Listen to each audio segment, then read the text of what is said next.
It's the Real News Network. I'm Sharmini Pires coming to you from Baltimore. On Sunday, March 20th, President Barack Obama traveled to Cuba. The first time the Caribbean nation has seen a U.S. president in 88 years. The first leg of the trip featured a meeting with Cardinal Jaime Ortega.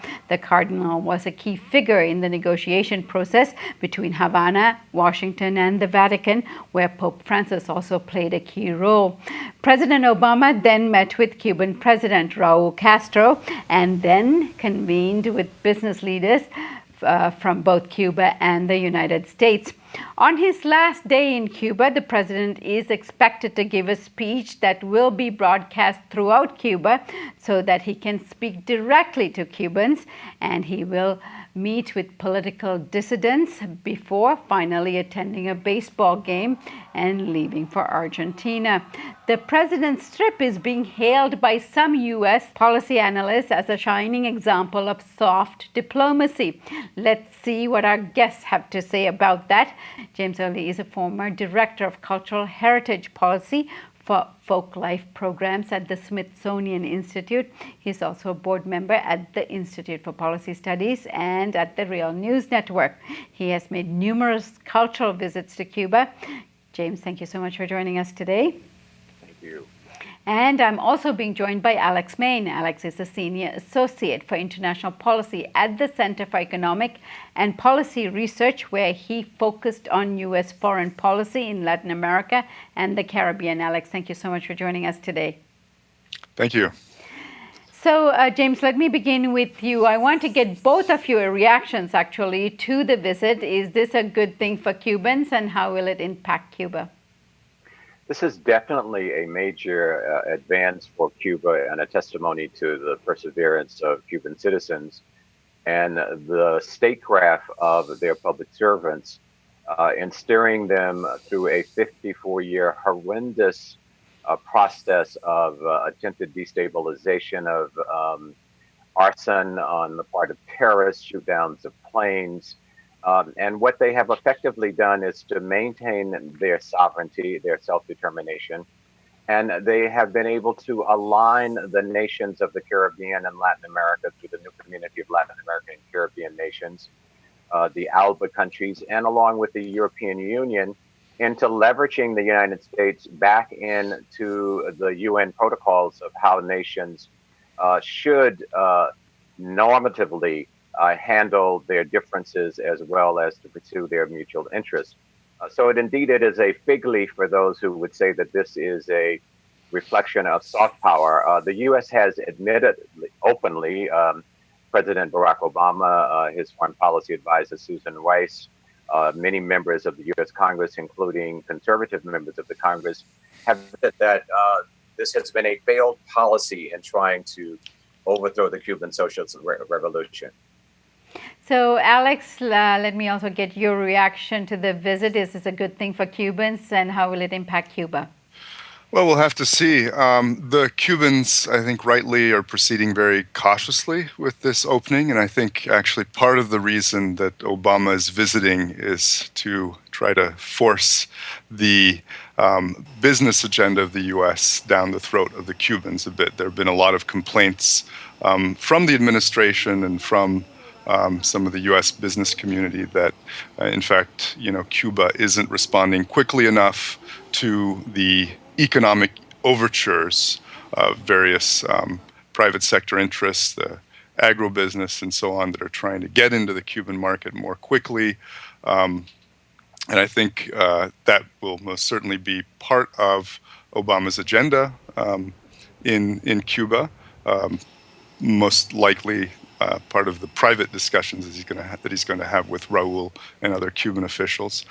But I do think, I agree with James that this is really a triumph of the Cuban Revolution. And it's, of course, amazing that they survived so long, being so close to the U.S. and with facing constant aggression. And certainly the U.S. administration has softened up a little, while, of course, the embargo has been maintained for now.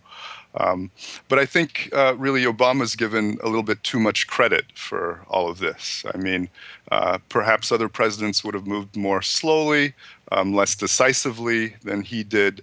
But there have been just major changes in the region. The U.S. is going more and more isolated regionally. Even right-wing governments such as that of President Santos in Colombia were adamant that there shouldn't be more summits, multilateral summits of Latin American countries without including Cuba, and that the U.S. couldn't continue with its positions towards Cuba. So I think really it was incredibly damaging to the U.S.'s relations throughout the region. Obama was basically, it could have been Obama, it could have been someone else. They were going to move forward in this direction of normalization with Cuba. Right. And this perseverance that James talks about, and obviously the test that the success, that this is a testimony to the success of the Cuban Revolution, are of course good things, and in fact it's true, but this also introduces a great deal of danger to the socialist state of Cuba. By this I mean that this is going to alter the Cuban way moving forward, that it has managed to build a very stable and maintain a very good social structure in Cuba since 1961, and for the last 55 years, yes, it has persevered and been very successful. Now, opening up like this, what advantages does it have for Cuba? Let me go to you, James. Well, it has a lot of advantages for Cuba. I think we have to deal with the embargo of information. Since the National Assembly elected Raul Castro to the head of state, there has been widespread debate among Cuban citizens, widespread debate within the Cuban Communist Party to not only look at their virtues, but specifically to look at their own internal self-constructed weaknesses and their own failures. One of the very first things that Raul Castro said is that if the embargo were moved today, Cuba would still have tremendous internal difficulty through its own faults. So Cuba has been involved in deep reflection and debate of looking at the differentiation between the party, the state, the government, and the people. It has been involved in a lot of self-critical reflection of the irony of having educated one of the world's most educated populations by all of the indices of the UN and other independent bodies on their children scoring high in math and science and great cultural production, a major country in the world on biotechnology and cancer vaccines and all of this, but not producing sufficiently to stabilize themselves, being overly dependent on monocultural products, particularly sugar, having to import a lot of food. So the Cubans have been involved in a very democratic citizen participatory process of self-criticism and self-reflection. Now, this will aid that process, but it will not determine that process.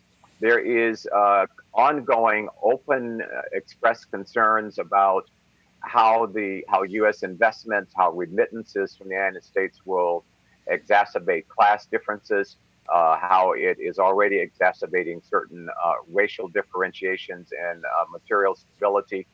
But the Cubans are very smart people. They are very dignified and strong and disciplined people who have been through a horrendous 54-year period. And I think there's every reason to have confidence that despite the dangers of an altered social relationship based on small-scale capitalist entrepreneurship, the Cuban policymakers are meticulously looking at this and trying to figure out almost hourly how to keep stable the socialized dimensions of their country and to prevent greed and monopoly and the infiltration of U.S. capital to split the Cuban people from their public servants. So it is going to be a tricky and protracted process.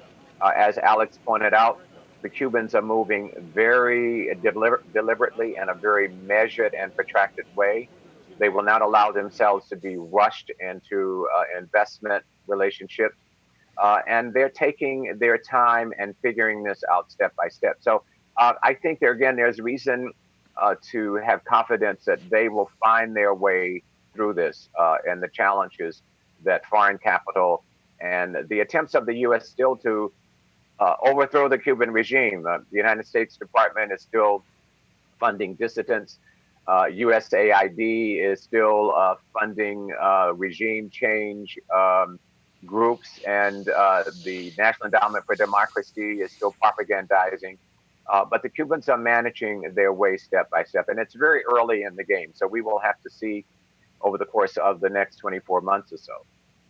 Now, the State Department and, of course, President Obama, the White House, is saying that one of the objectives of this trip is to promote Cuban democracy, and part of that is reflected in the agenda of the meeting when he is actually going to be meeting and speaking with dissidents. But at the end of the day, what Americans mean by promoting democracy and what actually needs to happen to strengthen the Cuban democratic system and socialism is also at stake here. Alex, tell us what the difference is. What is required to strengthen democracy and democratic institutions in Cuba compared to what Americans mean by that? Well, I think it's interesting that the strategy, the publicly declared strategy of the Obama administration for carrying out this regime change towards more democracy, as they call it, involves, essentially bringing more capitalism to Cuba. And sort of, forcing this business agenda on the Cubans and, opening up the markets as much as possible to U.S. economic interests. They say very clearly that that's the manner in which, Cubans are going to become sort of more enlightened, and the whole socialist system is just going to crumble through the force of capitalism on the island. So I think that gives you a clear sense of, what they mean by democracy. It's synonymous, I think, with sort of economic liberalism or neoliberalism. Really the same line that we've seen the State Department pushing in Latin America and throughout the world, for that matter, at least since sort of the late 80s. Early 90s, sort of the post-communist period, when they've made this constant equation between free markets and freedom, period. In the State Department lexicon, those are basically synonyms. And James, why don't you come in on this too? Well, I think it's very important for American audiences of whatever ideological or political persuasion to understand and to try to follow what the internal Cuban debates are. The Cubans have been debating the weakness of their socialist democracy. They have been very self-critical about over-centralization. They have been critical about, Raul Castro has made very clear to the Communist Party, you are not the government. You have to understand the distinction and the relationship between the Communist Party and the independence of the government, and that the government is not the Cuban people. And so that there is a discourse that started in the Caribbean region at a macro level with Michael Manley many, many years ago, a participatory democracy that also emerged in Brazil and then began to sweep Latin America in a larger sense when Hugo Chavez was elected president in Venezuela, and opened up this question, is that it is the citizen, their imagination, their creativity, their initiatives, which must be collaborated with. It is not the government doing for them, it is working with them. And the Cubans are in a very, very critical self-reflection. Raul Castro, again, the first or the second thing that he said in terms of a major announcement after becoming president of the country was, there is too little criticism in this country. We need to hear more criticism. and everything within the revolution, outside the revolution, nothing, which means simply that if you feel that things are not efficient, if you feel that there is corruption, if you feel that there are friendship relations that are promoting some over others, criticize it openly. And he said to the public servants, you must be patient, you must listen, and you must respond to the citizenry. And he's asked the citizenry to come forth with proposals. And all one has to do is really go online and read the various debates going on in Cuba. There is still a liberal media blockade that suggests that Cuba is a static citizenry, an inanimate object being moved around a chessboard by Raul Castro and Fidel Castro, who long ago retired from power, and is not an active participant in policymaking in Cuba. So the Cubans are going to, I think, confront these neoliberal perspectives about commercialized democracy where corporations make the determinations and large investments with their people-centered relationship and their recalibration of the relationship of everyday citizens to the members of the Communist Party, to the elected officials of government. And I would just conclude on this point, something that is easily found out and has been around for a while, but no one seems to want to refer to it. While Castro initiated a policy change in which you cannot be head of government in Cuba for more than 8 years. That is now an existing policy.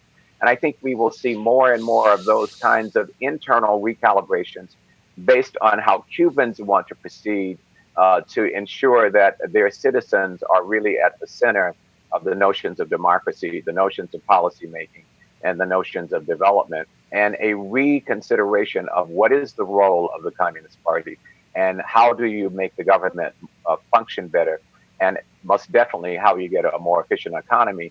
The U.S. is late to the economic situation. The Brazilians made major investments in the Mariel port. The Chinese are there, the Russians are there, the Malaysians are there. The European Union has just made its rapprochement. For the United States, it will raise a lot of noise about democracy and frustration about Cubans not responding to their commercial advances. But the U.S. government has already repeatedly said the Cubans are very hard, very shrewd negotiators. And so, again, I have confidence that the Cubans are going to find their way through this, even as there are great threats to the possibility of trying to overthrow their government and to try and put blandishments of economic interest to make their citizens separate from their policy servants. Alex, President this evening met with a number of business people that had accompanied him to Cuba, as well as Cuban business people. What other items you suspect is on the agenda that they talked about, and what do you think will come out of such meetings? Well, I think Obama will point to some recent measures where the U.S. government has sort of changed the regulations, allowing the Cuban government to engage in transactions with U.S. banks. They've also lifted travel restrictions and so on. And so he'll say, okay, now it's the Cubans' turn to respond to all of this and, basically give us your business. And I think, quite likely he's going to get the same sort of response that he and other officials have gotten so far during this, opening towards Cuba, which is that, they're going to look over each business deal very carefully, because every deal in a country like Cuba is going to have a real impact on the country's economy, on, these issues of the changes in terms of the social structure and perhaps growing inequality that has to be grappled with. So I think they're very right to sort of take their time with this. But, it's interesting. Obama, wherever he's gone in Latin America, it's been really the business agenda above all else. His last trip that he made to Jamaica and then to Panama, that was sort of first and foremost, he was really pushing the U.S. natural gas through fracking export agenda in that region. I think, that's really what's happening in Cuba. James was right to point out that there are other outside economic actors that have been involved much longer, and I think the U.S. is trying to catch up, particularly with the Brazilians, and this very important port that the Brazilians are helping build, which will, of course, be very, very close to the U.S. and extremely strategic as far as maritime trade goes. The Cubans have been reducing the amount of food they've imported from the United States, even as they have argued and successfully moved the United States to remove their ability to go through normal financial channels. Up until a few years ago, the Cubans had to put cash on the barrel before they received the products that they wanted. Now they are allowed to deal with bank transactions and loans. But in the context of the last 2 or 3 years, they have actually reduced the amount of food that they're importing from the United States. So I think that we can see that, look forward to the Cubans being very selective, as Alex had pointed out, about what deals they make. They have just made a deal with a major tractor company in the United States for small, economized tractors that really fit their natural environment. And they're going to keep a lot of people in queue making decisions on what will be best for the development of Cuban citizens and for maintaining the sovereignty of the country. And they're going to be very selective in looking at the competition that is offered by other major financial foreign investors who want to work with the Cubans. Now, and finally, let me ask both of you, absent from President Obama's agenda in Cuba thus far is a meeting with former President Fidel Castro. Any thoughts on why that is happening or not happening? I don't think either side is particularly interested. And there was a comment from the press bureau of the White House earlier where, they effectively confirmed that neither Fidel nor Obama has expressed interest in such a meeting. And, I think Fidel, as James has pointed out, Fidel is, really withdrawn from sort of daily politics. And I think it's very important, if anything, symbolically, that the primary meeting be with Raul Castro, and that there shouldn't be a distraction from that with a meeting with Fidel. And James, and of course, the U.S. press will not likely talk, the mainstream press, very much about the fact that the foreign minister of Venezuela arrived several days before President Obama and the congressional members and the private sector members and the secretary of the Smithsonian Institution and others who are accompanying him. And that on 2 days, on Friday, this past Friday on the 18th, President Maduro was formally received by Raul Castro. And this is a part of a pragmatic or realpolitik in which the inference is that you cannot sort of move softly with us, but also move very aggressively against our major allies in the region. And of course, Venezuela is a major ally. So the Cubans are really playing a really deep and broad political scenario here, not just a bilateral relationship with the United States, and making very clear that their fealties, their loyalties are within the region. They're not going to be seduced by the blandishments of this rapprochement with the United States. All right. James Early, Alex Main, I thank you both for joining us today. And we hope to have you back hopefully on Tuesday when President will be leaving Cuba. Thank you. Thanks, Sharmini. And thank you for joining us on the Real News Network.